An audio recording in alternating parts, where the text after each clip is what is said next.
The next few verses are very similar in tone, so I think I'll just read them all together. Verse 683. Not being born, suchness, reality, limit and emptiness, these are other names for form. The word for form is rupa. One should not imagine it to mean a nothing. Verse 684. In the world, another name of hasta, which is the word for hand, is kara. Indra is also called Sakra and Purandara. Indra is the king of the gods. In the same way, there are many synonyms for this existence, and one should not imagine it to mean a nothing. Verse 685. Emptiness is no other than form, so is no birth. One should not imagine anything different from this. If one does, faulty views will follow.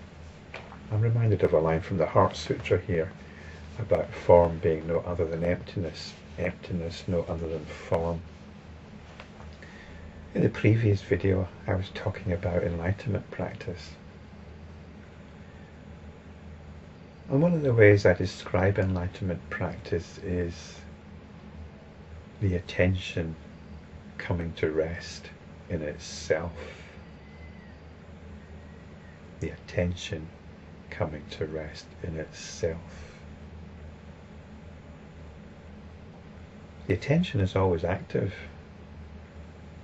As you're hearing this, you're attending to it. And as you're attending to it, you're actually projecting outwards. You might be watching this video on your computer, perhaps on a tablet, but you'll be looking at the tablet, you'll be seeing my picture there, and you'll be thinking, at some level, there I am, and I'm speaking from there. And you're listening to me here, speaking from there. So your attention is on your tablet and on the imagined source of the sounds. I think that's fair enough to say, isn't it? You might be feeling a bit uncomfortable where you're sitting, so your attention might be momentarily shifted to your physical posture, and you'll want to move. Or perhaps your attention is beginning to wander a bit. You might be thinking, shall I get myself a cup of coffee? Or shall I get on with something while Guru Gillis is doing his thing? Or perhaps I'll check out one of these other related videos or recommended videos. So your attention can be all over the place. And it is all over the place. It can be out there, it can be on your body, it can be on your thoughts, it can be on various feelings, emotions. It can be caught up in a certain mental scenario that you're having to play through again and again. Maybe what you'll do when next time you see this bully or this colleague at work or this person of the opposite sex or whatever, this person that you're attracted to or whatever. Or perhaps I might be saying things which resonate with you and trigger other ideas. The tension's all over. It's all over. Getting caught up in this. As enlightenment practitioners, we need to know what the attention is doing at any moment. And bring it back to here. Because here is where everything is happening. The story is the words are coming from over there, the sounds are coming from over there, but they're actually happening here. They're actually happening here. So we can drop the story about the sounds coming from over there and experience them here. This is part of the practice, experiencing everything here, because here is where everything is happening.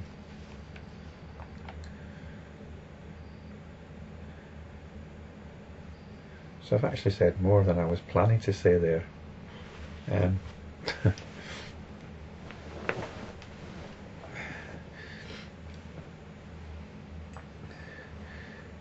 But this is actually really what the situation is. This is enlightenment practice, bringing the attention back to here. And as I said, we drop the story. We drop the story about the sound of these words coming from somewhere else. They're actually happening here. Everything else is a story, a history that we give to things. So this is what's meant by emptiness. Dropping the stories is emptiness. Form, the words actually are form. They are what attract the attention.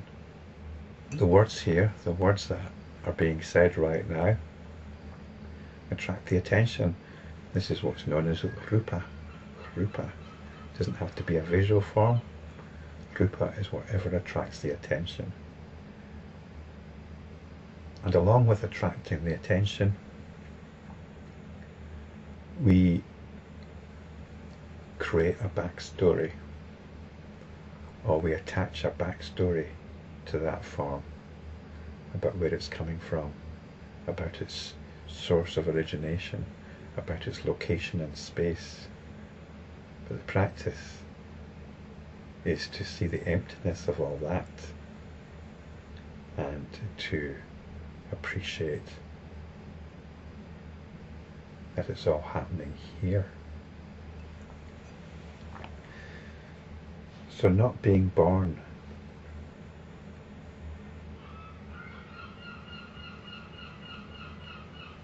in other words, we don't give any birth to what we understand is happening out there. It's a story.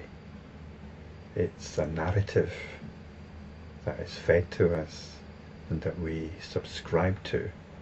We drop the narrative. Nothing is born. And as such we come back to suchness.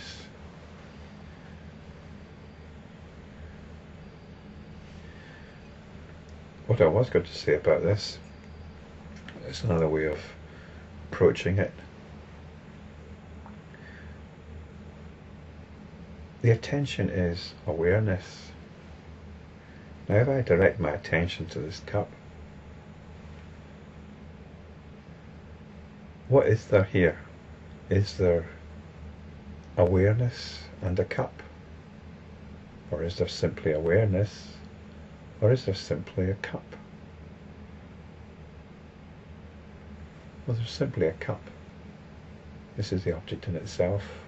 We don't give any history to the cup.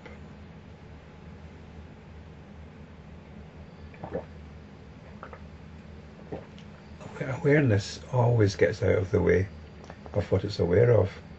It's like space.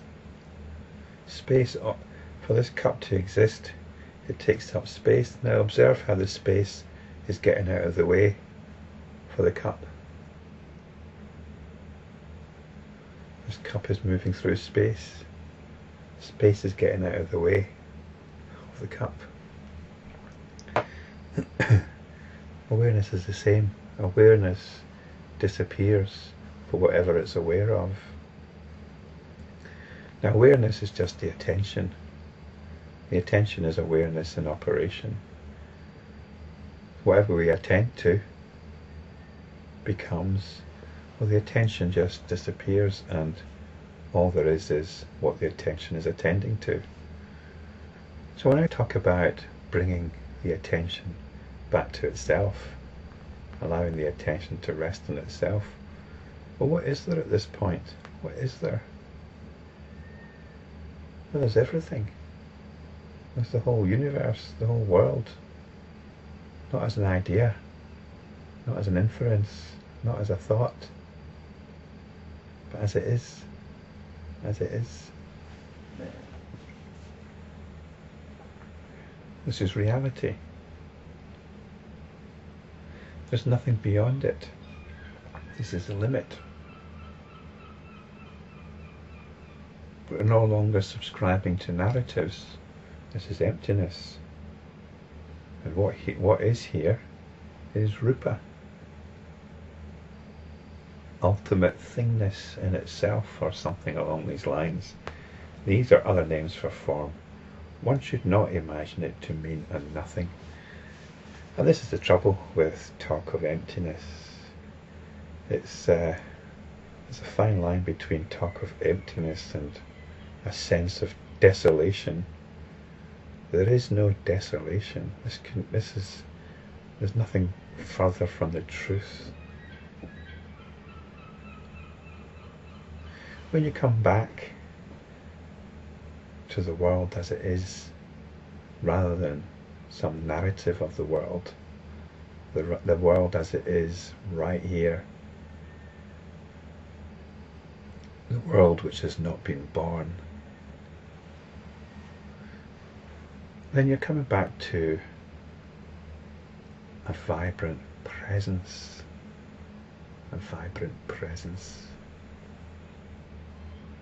This world as it is, its reality as it is intimate,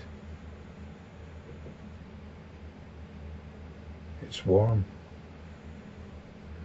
Remove images of space, of outer space, and the vast, desolate expanses of outer space.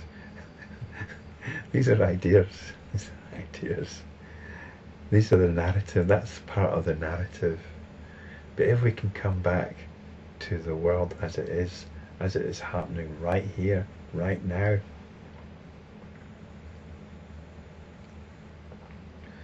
this is rupa. It's full, ever changing. There's always something going on. There is never desolation. Never desolation. So whatever we call it, whatever we call existence, one should not imagine it to mean a nothing. Buddhism has often been misconstrued as nihilistic. Absolutely not. Absolutely not. In a recent video I described our essential problem now as how happy is it possible to be? We're not concerned anymore with removing suffering.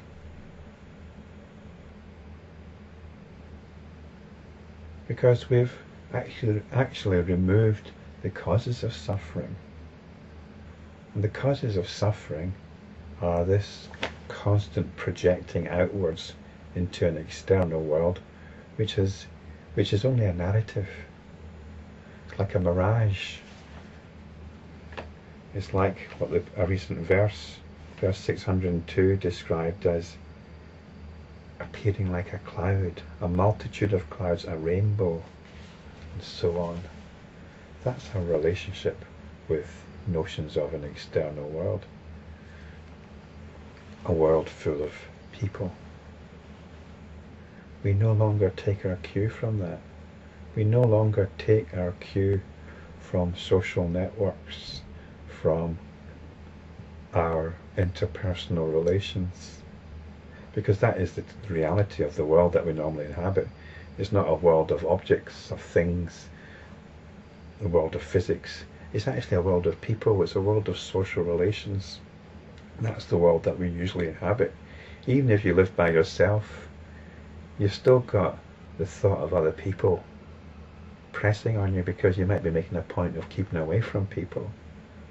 So even when you're by yourself, you're still being affected by ideas, notions of other people. But we've dropped all that. We've dropped all that in the realization of emptiness, of suchness. We've reached the limit of being. And the question now is, how happy is it possible to be? Because there's nothing to hold us back. We can take our cue right here, right now. How happy can I be? And as you ask this question, what thoughts come into your head? Well, I can't be happy. My mum's ill, or my child's ill. I haven't got any money. So all the reasons are going to start coming up. with, to do with people, to do with the world. But why let that determine our mood, determine our happiness?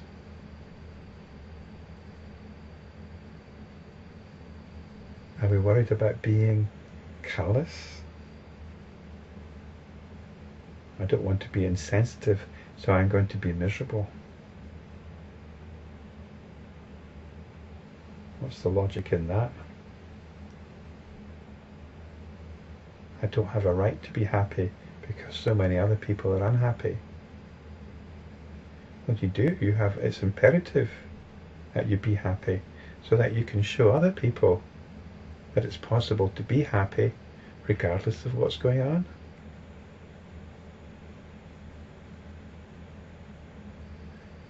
You might think, well, I can't be happy because I'm in such pain, such agony.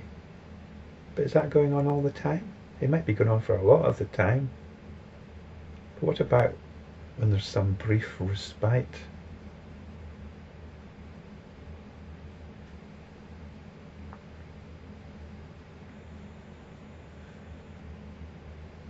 I think there are still possibilities there. I can't say for sure, but I've got opportunities to explore this in my own discomfort.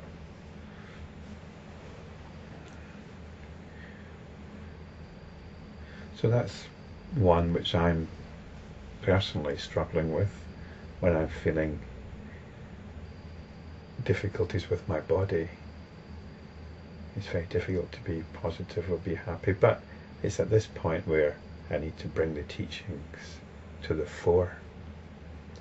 This is my arena. This is my arena of practice.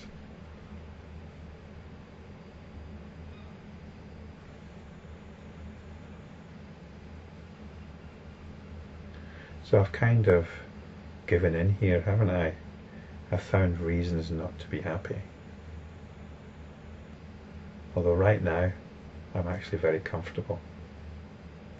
Sitting here, talking to the video camera, and the sun's shining in the window. It's very nice. So, this is a good opportunity to ask, okay, how happy is it possible to be? So this is our concern then, as enlightenment practitioners. There are causes to suffering which perhaps we still have to work with. But really, at this point in the teachings, and at this point in the Sagatikam, the first summary of the Lankavatara Sutra, we're really concerned with what is our potential for happiness. And the potential opens up. It opens up vistas which are best described by the metaphors of the Mahayana Sutras, the metaphors of seeing Buddhas everywhere. So verse 685, emptiness is no other than form, so is no birth.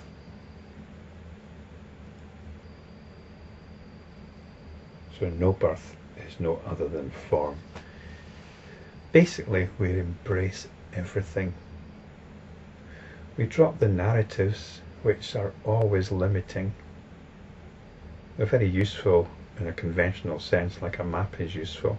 They can help us get from A to B. They help us control things, take control of things to a certain extent. But you cannot compare a map with the wonder of the scenery, the wonder of the natural scenery.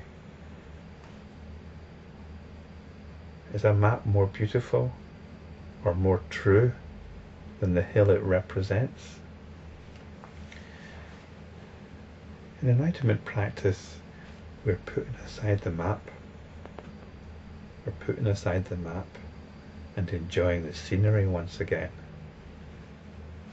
This is what emptiness is no other than form means. Emptiness is putting aside the map, putting aside all narratives, all models, all understanding, and being open to form.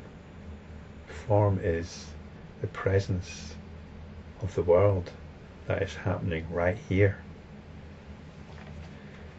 And this is no birth, which means we don't, while we're here, we don't feed any narrative. We don't pick up the map again until we really need to. We don't pick up the map again. This is no birth. One should not imagine anything different from this. And imagining something different from this, from what is happening here, is getting caught up in narratives, it's getting caught up in thoughts, imagination again. If one does, faulty views will follow. In other words, we mistake the map for reality once again. This is faulty views. And these faulty views are so powerful, they're so useful on a practical level.